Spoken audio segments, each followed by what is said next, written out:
This is the American Greed Podcast, presented by CNBC. Mr. Madoff, what do you have to say for yourself? It's one of the greatest lies ever sold.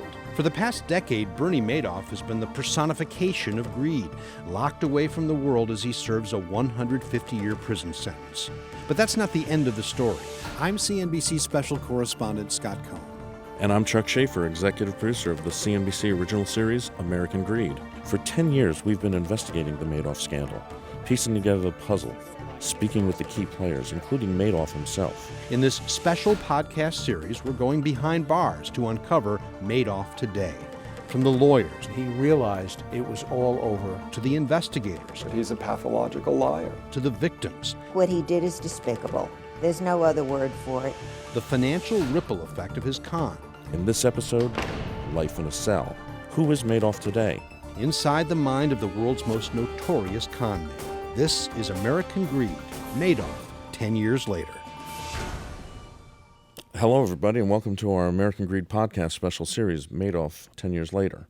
I'm Chuck Schaeffer. I'm the executive producer of the show American Greed on CNBC. And I'm Scott Cohn, CNBC special correspondent. Hard to believe it. It's been a decade since Bernie Madoff's $65 billion scam blew up. And part one of our series is all about Bernie himself. And we get a unique perspective from Scott because he actually did visit him behind bars in Butner, North Carolina.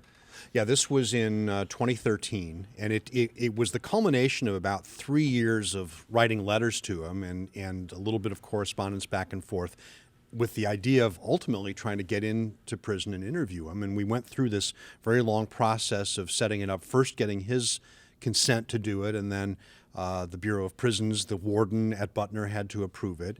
And this was January of 2013. And it was very different Bernie Madoff that I met that day as compared to the last time I had seen him, which was when he was in court in 2009, June of 2009, for his sentencing. A surreal event in itself, but at that point he was kind of a zombie. He was skinny, he was wearing a business suit that was kind of hanging off of him. I get to prison that day in that January of 2013, and it was a different Bernie Madoff. Let me go back to just a processy sort of question. Yeah. How do you appeal to a sociopath that I'd like to interview you? Interesting. I mean, I sent him a lot of letters. I tried to, I guess, sort of empathize with, what must you be thinking right now? What do you want to tell the world about? And, Bernie Madoff is, yes, I think it's fair to say, is a sociopath. He's a man with a massive ego, although he doesn't really exude that in person.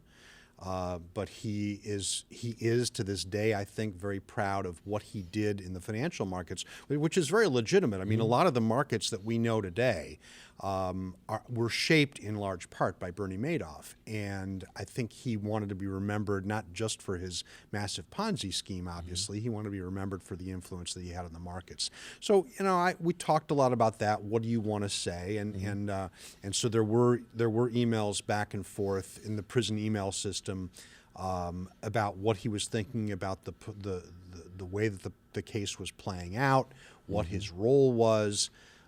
Always kind of tagged with, I feel great remorse and I feel ashamed of what I did, and I'm sorry for my victims, but it wasn't, it didn't. People were complicit in this, and the trustee Irving Picard, who's rounding up the money, is getting things wrong and things like that. So it's kind of talking about those things that I knew were important to him, with the idea of, I want to get in and visit with you, and that culminated again after about 3 years of effort in 2013 of getting into prison, and I had 2 hours with him. Let's dig down into just the whole process of getting into this prison versus getting into a hardcore, big lockdown type, Right. Oz.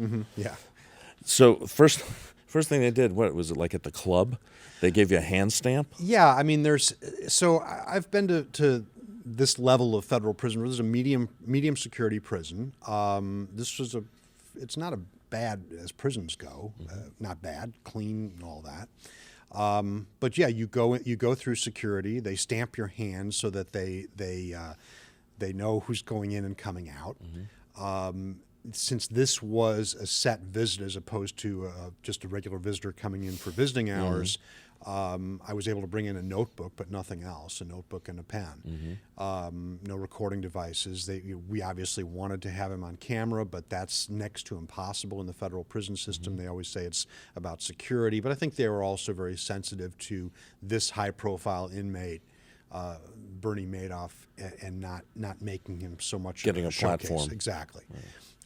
So you go through security, and I remember thinking, as prisons go, it's not horrible. It had more the feel of a college campus or a school building than what you would think of as a prison. I wouldn't call it a club fed, a country club kind of thing, but it was not an old rundown building or a place where you were scared to be. Okay. And there were considerations of why he went to that prison. Was health one of them? The health is one of them. I mean, even at the time he was in his 70s. So it's the Butner prison complex has a couple of medium security units. I believe it has a higher security unit for the violent offenders. Bernie is in the medium security unit 1. But also Butner has one of the better medical centers in the federal prison system. And so because he had some health issues going in, because he was older, because he was high profile, that probably has something to do with why he was assigned there. It's kind of interesting. What was the first thing you said to him? And where'd that come from? I don't know exactly where it came from. The first thing I said to him was, "You look good." And as I said, when I saw him in court in 2009, the last time I saw him in court, and I was probably 15 feet away from him sitting in the jury box at his sentencing, he looked horrible. This had obviously taken a toll on him. At that point, he'd been combination of either under house arrest or in the Metropolitan Corrections, the detention facility, which is not a happy place to be. And I think the weight of all of this, at least at that point, had come down on him. So he looked like a shell of himself.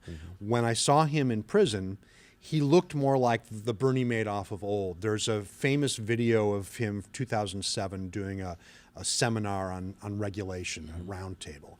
And you see Bernie sitting around it's kind of around a round table and looking very sure of himself, talking about the future of markets and things like that. This was more of what Bernie Madoff in 2013 looked like. Bernie Madoff was never a very charismatic guy. Right. In prison, he just looked like a regular kind of grandfatherly guy.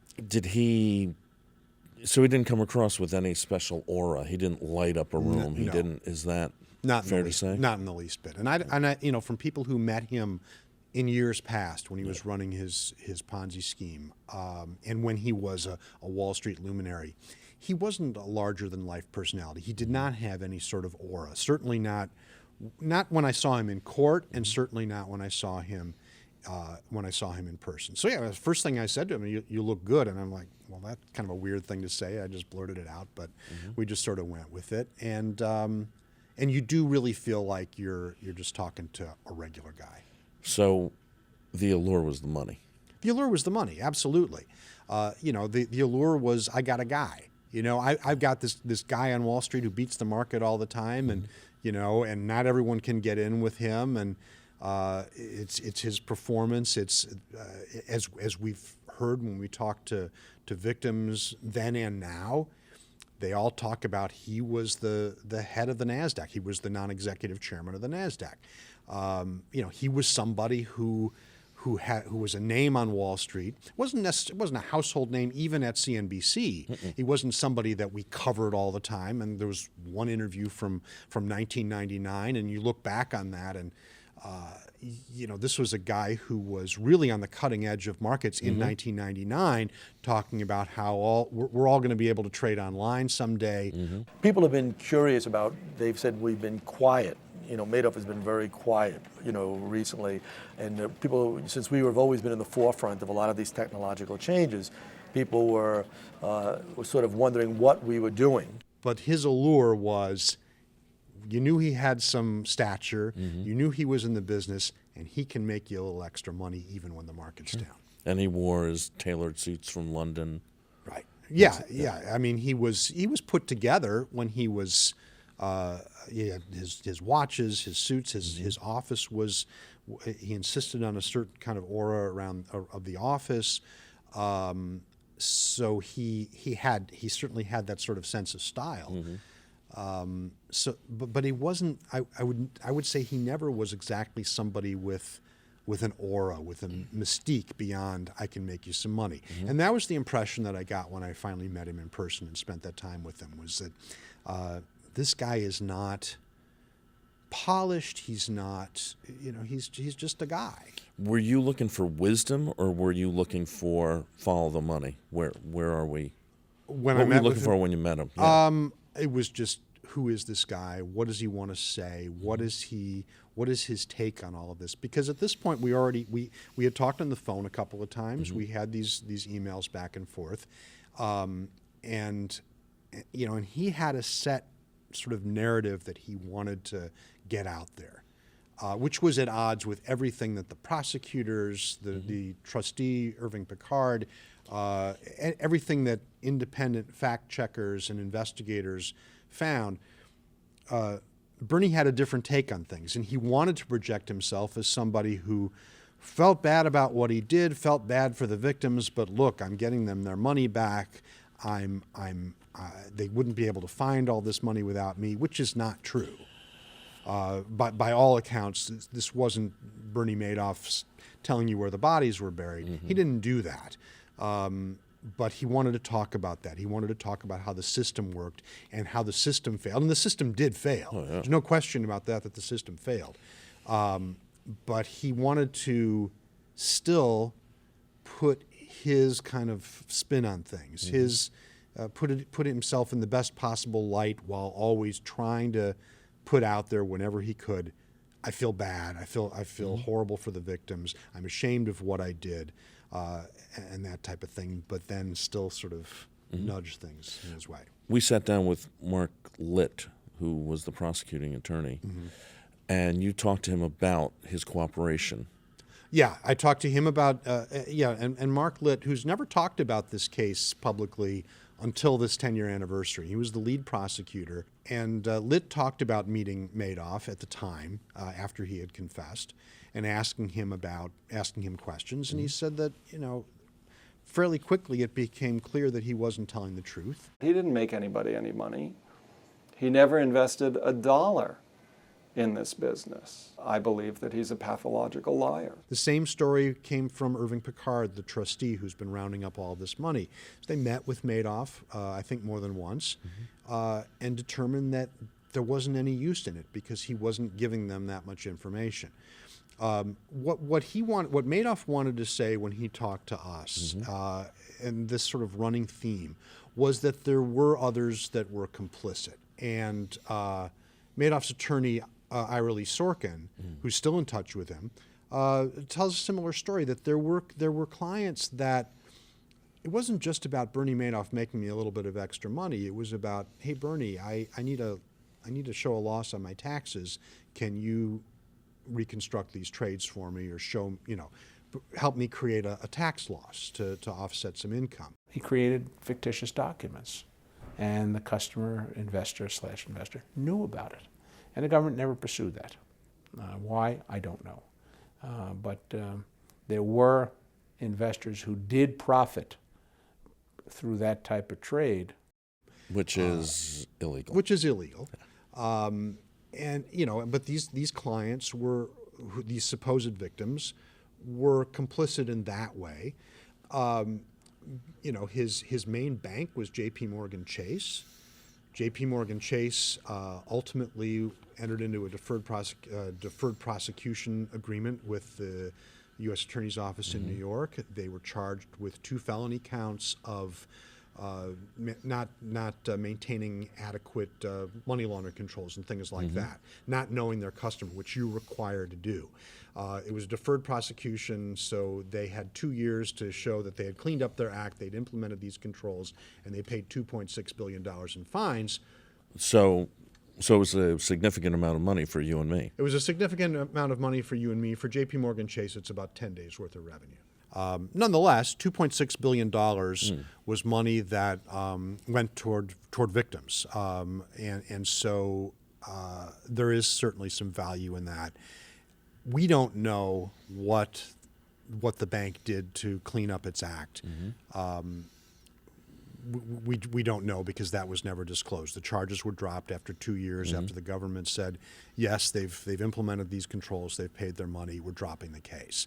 And so Madoff's position and what he talked about during this interview was that his fraud, the fiction of the Ponzi scheme, was something that he did, and that no one else could, even Peter Madoff, who was the compliance officer at the investment advisory business and did wind up pleading guilty and going to prison, Bernie Madoff's younger brother, they couldn't have known. And the sons absolutely couldn't have known. What about the relationship between the father and the sons? Was it an open relationship that they could go up to his floor and say, what's going on here? Apparently not. And we don't know. We know that, we know that you could go back to December 10th, 2008, when the financial crisis is in full swing. Madoff is being pounded with redemptions. People want their money back. And he confesses to his sons, this has all been a giant Ponzi scheme. There's no money to return. There's no money to return. There was no way out at that point. Now, supposedly, he wanted some time then to unwind things. He let them know. He was going to make sure that, I guess, favored clients got their money. He was able to wind down the business. The sons wanted nothing of that, because if they had, at that point, gone along with it, they would have been complicit in the crime. And so the story goes that the sons called the feds, and Madoff was arrested the next day. He wanted a week. Was his original plan? Supposedly he wanted a week. And we think that it was, again, to wind things down, to make payments to people that he felt should have their money. Maybe he thought in some way he could still get out of this death spiral, although that's probably not the case. He still wanted to do things on his own terms, and the sons, if again you believe the story, and the sons aren't here to tell us about it, the sons said no. They called the FBI right then and there, and the next day he was in custody. And there's still people question whether the sons knew anything. That'll go on forever, I guess. And it will. And and the story of the sons is just tragic. First, there's Mark Madoff, the older son, who killed himself on the second anniversary in 2010. His son was in the other room. He hanged himself. And it wasn't so much, and I believe this. As I said, I believe it's plausible that he didn't know, but still, everyone was coming at him. And this scandal, he knew he was never going to escape this. By changing his name, and he was still going to be Mark Madoff, Bernie Madoff's son. And around that time, the trustee, Irving Picard, was ratcheting up his pressure against the sons and had sued both of the sons, saying that they received fraudulent benefits from the scheme, and that they should be paying some money back. And Picard was ratcheting that up to the point where he was going to go after the family, going after the children. Going after the family's money or their freedom? Going after the family's money. It was primarily because he wasn't a criminal prosecutor. He was the guy rounding up the money. But he was going after not just Madoff's sons, but Madoff's grandchildren. And it was too much for Mark Madoff. And so he hanged himself. Getting back to Bernie, what was his take on Mark's suicide? His take on Mark's suicide was that he's sending a message. And I wrote in my notes, duh. Yeah, he was sending a message, and he did it on the second anniversary of his father's arrest, his father's confession.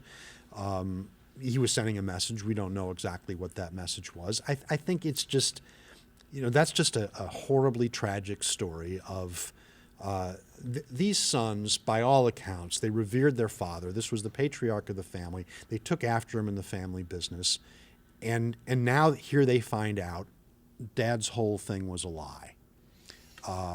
And victimized thousands and thousands of people. And if you believe them and you believe the family that the sons knew nothing about it, imagine what it would be like to live with that. And for Mark Madoff, it was just too much. He just couldn't. So Madoff, I think he felt badly about it. He told me at the time how he hoped that someday he would be able to connect with his grandchildren, but Andrew Madoff was insistent that Ruth Bernie's wife, have no contact with and basically said to Ruth, if you want to see your grandchildren again, you will have no contact with our father. And for the most part, she stuck with that. And Bernie was, he wanted to know his grandchildren. He said to me that he hoped that someday they would somehow understand, and that someday before he died that he would get to see them. I can't imagine that'll ever happen. In your email exchanges, he talked to you about not regretting pleading guilty.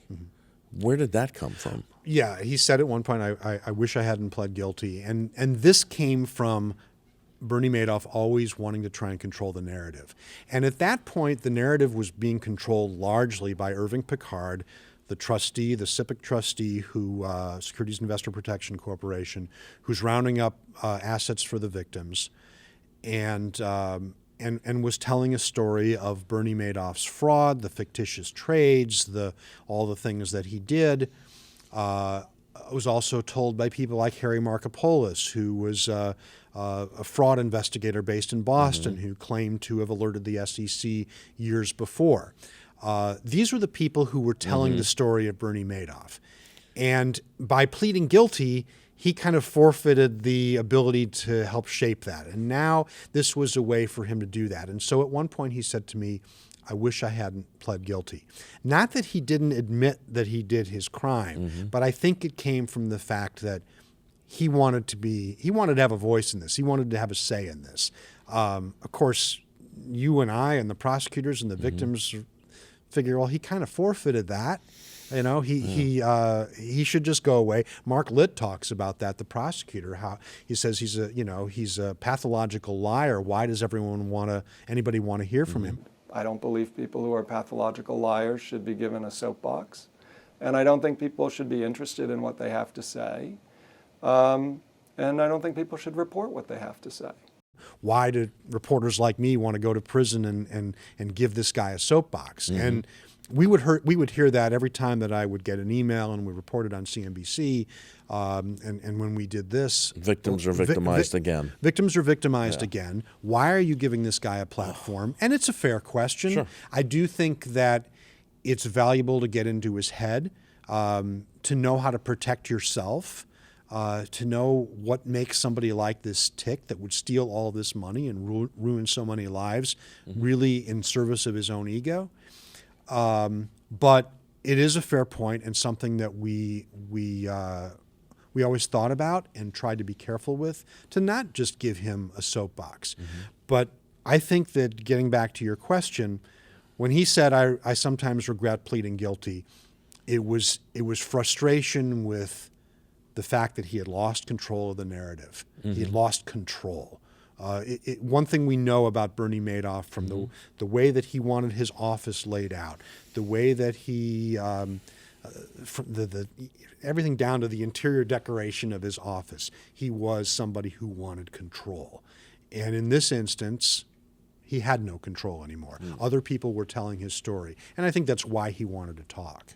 I guess when you live, you get accustomed to a certain way, and a certain amount of people kissing your ass, you don't want to give it up. So you want to just keep the respect, the money, Yeah, I mean, power. Look, we can't, as much as we try and as much as we're doing here, trying to get into his head, we can't. And I try not to do that. But just again, you think about your own common sense. That's what they tell jurors to do. He had a lot going for him. He had a nice life. He wasn't somebody who was ostentatious about his wealth, but he had a bunch of yachts. He had a home in Palm Beach, a home in Montauk, a home in Manhattan. He was living well. And he and his family were living well, and his family revered him. His sons, his grandchildren, his wife, his brother, his employees. And, he was faced with a choice at that point of, am I honest, and do I forfeit all of that by being honest, or do I take this different course? So whatever fraud he was doing, if he was doing fraud before that, if you believe the regulators and the prosecutors and the investigators, that it went on for longer. Or as we said, if you just think about, does somebody suddenly become a dastardly criminal after 34 years of being pure as the driven snow? Yeah. I don't think so. He was faced with this choice, and he took this course, and the rest is history. So now he's in prison. Right. And his demeanor, you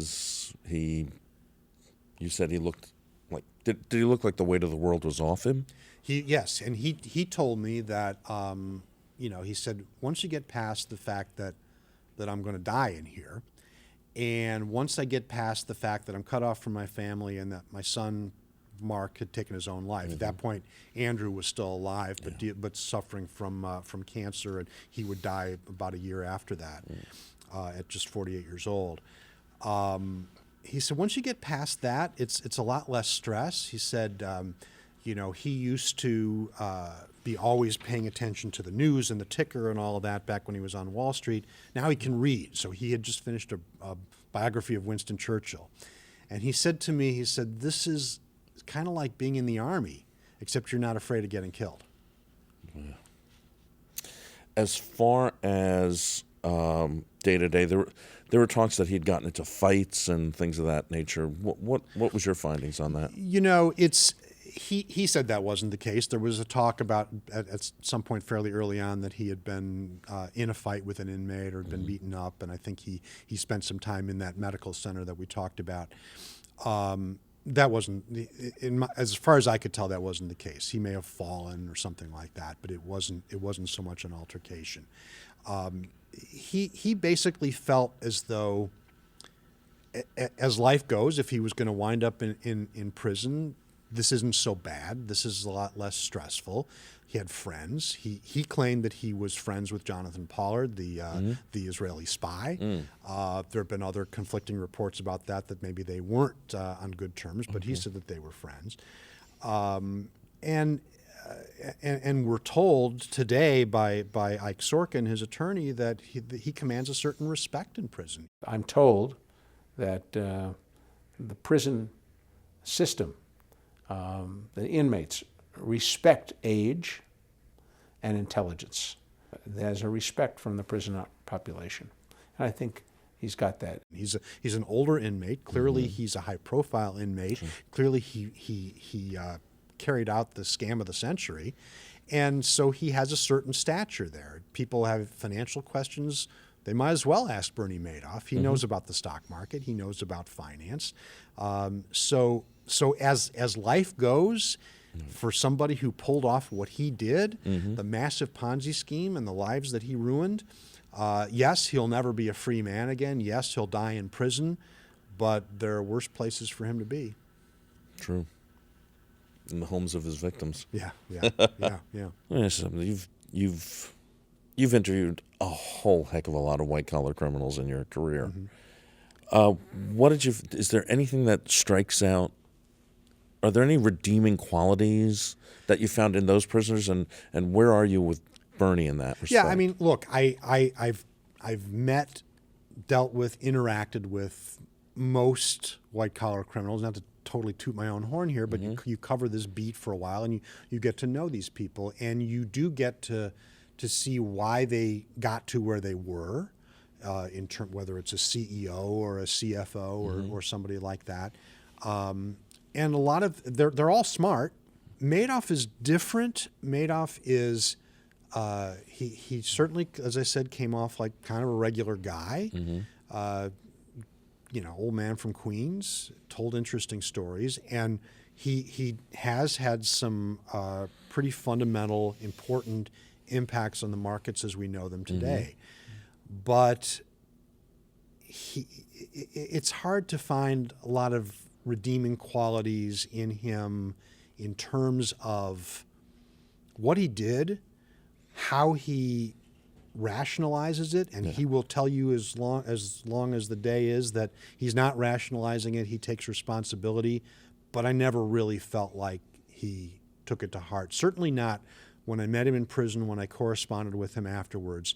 Maybe when he was standing in that courtroom getting his sentence and looking like the weight of the world really was on his shoulders, and feeling the wrath of his victims, seeing his victims, and that moment during the sentencing when he turns to the victims after speaking to the judge and the so-called allocution, saying what he did, he at that point turns around and says, "I will turn and face you.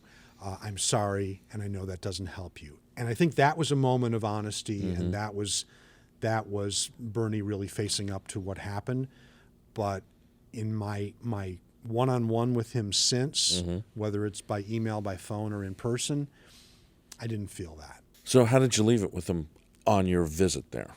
On my visit there, it was, we were told there was a public information officer in the room, kind of in the back of this big conference room the whole time. And she said, "Okay, your time is up." We had 2 hours. I obviously felt like we could have gone longer, but that was such as it was. Shook hands. I said, "Can I come see you again?" He said, "Absolutely." That, of course, hasn't happened. Have a good day. We'll talk to you soon. And that was pretty much it. And I was left to think about what I had just experienced and who I had just spent 2 hours face to face with. And it was an amazing experience. It was unsettling for sure. Yeah. It was, this was the worst financial criminal of all time. And I sat across a table, just like we're sitting across a table, for 2 hours. Yeah. And we talked about, have talked to financial white-collar criminals before. Sometimes it's just fascinating. It's fascinating to get into their heads and what they know. This didn't feel like it was fascinating. This felt a little more unsettling. This felt like it always was him trying to get his story out there. And bear in mind, this information at the time and all of the emails, at his insistence, were off the record, which is why we didn't report on them at the time. Subsequently, he said, "You can use this," and we did. But part of it was that his employees were still to go on trial. At that point, his son Andrew was still alive. So he wanted to spin me without being out there. And again, that's control. That's Bernie Madoff in control. And so I think that was sort of what you came away with was, all right, this guy was trying to control you. He's trying to control the story. You can't use it. So in that respect, it was sort of unsettling, but in many ways the experience of a lifetime for someone who covers white-collar crime. He's the big fish. He's the big fish, yeah. There was an email, one of the last emails that he sent. I just asked him how he was doing. I do that every so often. What's on your mind these days? He writes back, "I'm hanging in there. I miss my family terribly. How on earth did I get myself into this nightmare, Bernie?" Wow. And think about that, though. It's all about him. Yeah. How did I get myself into this nightmare? Where's my family? And this was sometime after Andrew had died. Yeah.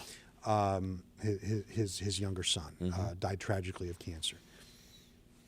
I feel so horrible for my victims. I want to do such and such. No. How did I get myself into this nightmare? I feel terribly. I miss my family. I think his victims would say, "Cry me a river." And as far as the next Bernie Madoff, could that ever happen again? I mean, that's what we're going to find out. I think that's what we're going to find out, and I know we're going to talk about that. Could it happen again? Was this a perfect storm, or are we going to see this again? There are a lot of opinions about that. There's a lot of people that want to separate you from your money, and we'll talk about that in our next episode. Right. So you think you could not get scammed by a Bernie Madoff? Well, we're going to ask about that on our next episode in this special American Greed podcast series. We hope you'll subscribe today and listen to all of our episodes. Thanks for listening to the American Greed podcast presented by CNBC.